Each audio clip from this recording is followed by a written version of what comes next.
what really went wrong against Alabama. Why did Georgia lose that game? I dove into the tape. Obviously, I was there. I was at the game. I watched then.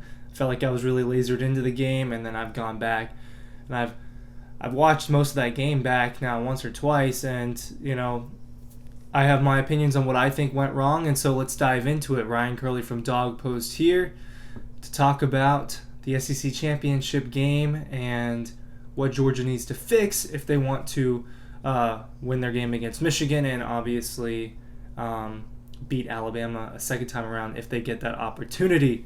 So, and also dogpost.com. Remember to go to the site, subscribe. We got a $2 for 2-month deal going on. Go check that out.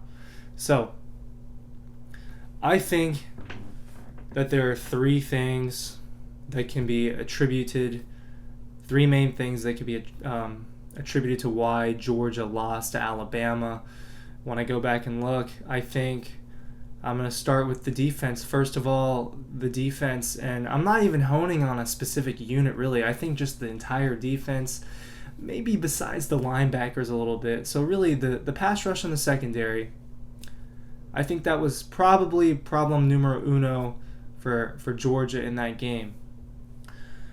I felt like, well, obviously Georgia barely got any pressure on Bryce Young. If you watch that game live, it was like, why can't they get to Bryce Young? Where is this awesome pass rush that we got used to all year long? And I went back and looked at it, and Georgia didn't bring a lot of pressure. They rushed 4 for the most part. In some plays, they even rushed 3. I think that may have been out of fear that Bryce Young and those wide receivers were going to torch Georgia's secondary. Guess what? They did anyway. So they just didn't bring pressure. It felt like Bryce Young had forever to throw, and that led to him making great passes, great decisions, because he had time to sit back there and find the open man and make a precise pass. Georgia didn't get any pressure on him, and when they did, which was very, very seldom, really a few times, they didn't get a sack. They got his hands on him a couple times. Guess what? Bryce Young made the right throw. There were a lot of problems I had with it, just as far as the defense goes, and I'm honing in on the pass rush first. I'll get to the secondary after. Guys like Trayvon Walker, Nakobe Dean, Channing Tindall, Jordan Davis, Jalen Carter, no one really got back behind the line of scrimmage to give Bryce Young any issues, and I think that some of that was defensive scheming. If you go look at the Auburn game where Bryce Young and the Alabama offense really struggled to get down the field and struggled to score, they barely won that game. Auburn brought the house, man. They were bringing 6, they were bringing 5, they blitzed 7 a few times. They were coming after Bryce Young, and they freaked him out, and he didn't have time to throw, and that's why he didn't dominate their defense the way that he has Georgia's defense and a couple other defenses this year. Georgia didn't do that. They didn't look at that script and see, well, this is a way we could be successful against Alabama. They just didn't do that, and I think that's a combination of coaching and the defensive scheme.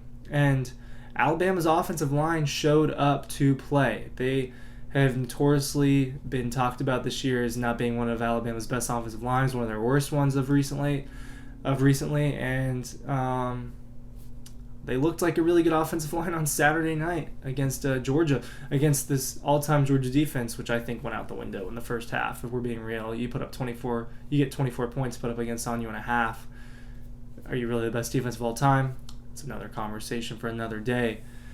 But yeah, Georgia's pass rush didn't get any pressure on Bryce Young, and when they did, he made the right call. Some of that's just Bryce Young being an absolute gamer. I think he's the best quarterback in the country. I think he should win the Heisman. My opinion doesn't matter. But yeah, I think that's an issue. And what happened was Georgia's lack of pressure getting to Bryce Young turned into the secondary having to play better than they had to all year. They've gotten so much help from the front 7, and then finally they're not getting a lot of help from the front 7, and they got to guard 2 of the best wide receivers in the country, Jamison Williams and John Mechie, and they got burned over and over again. I mean, they were just getting burned. There were guys open on almost every play. It was quite ridiculous. It really was. Jamison Williams, and Jamison Williams, this is not George's fault, but just faster than everybody else on the field. And so he's blowing by guys. But the problem was in the slot, on the inside. People were just wide open every play. And I think the secondary just wasn't used to the quarterback having that much time to throw, having to stick on their assignments. This was a concern that you could probably go back and look that I had going into this game, was that the secondary might struggle.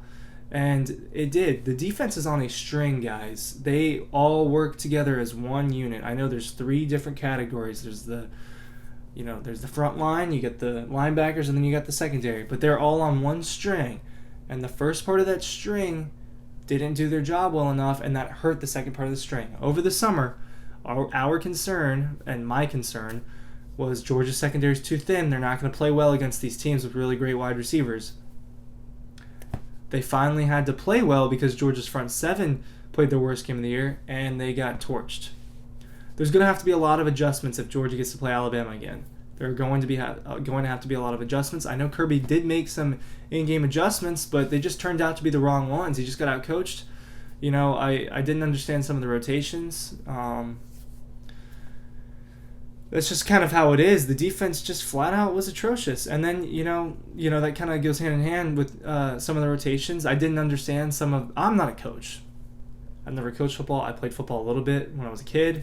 I understand the game of football. I've watched a lot of football, but I'm not a coach. I'm not a football genius. My basketball opinion matters a lot more than my football opinion. I played basketball for a long time. I've coached basketball. So when it comes to the X's and O's, basketball is what you asked me about, really. But I do have an understanding of football. And, I didn't understand some of the rotations on offense and defense.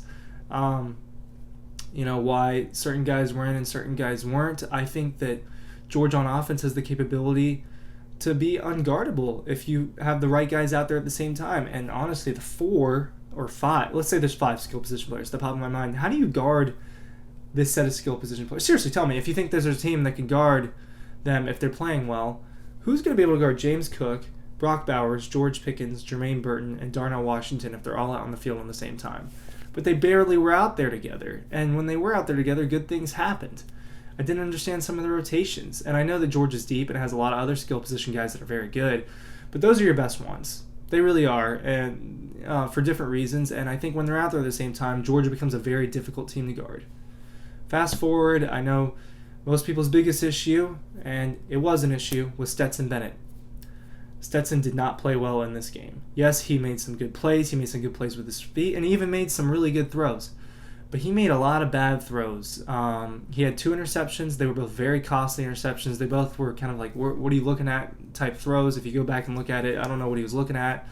And there should have been 2 or 3 more interceptions. If you go back and watch the tape, 2 times an Alabama defender dropped the interception, and another time the Alabama defender made the wrong read, and a wide open interception was up for grabs. So really, Stetson could have had about 5 interceptions in this game, and that is not acceptable if you're trying to win a game. Honestly, I think we've seen it the last 2 years. 2 turnovers against Alabama is not good enough to beat them. You need less than that. You cannot really have more than 1 turnover. That's the problem, because Alabama notoriously has been able to capitalize off of turnovers over the last 10, 12 years. If you turn the ball over against Alabama, they're going to score. They're going to make you hurt.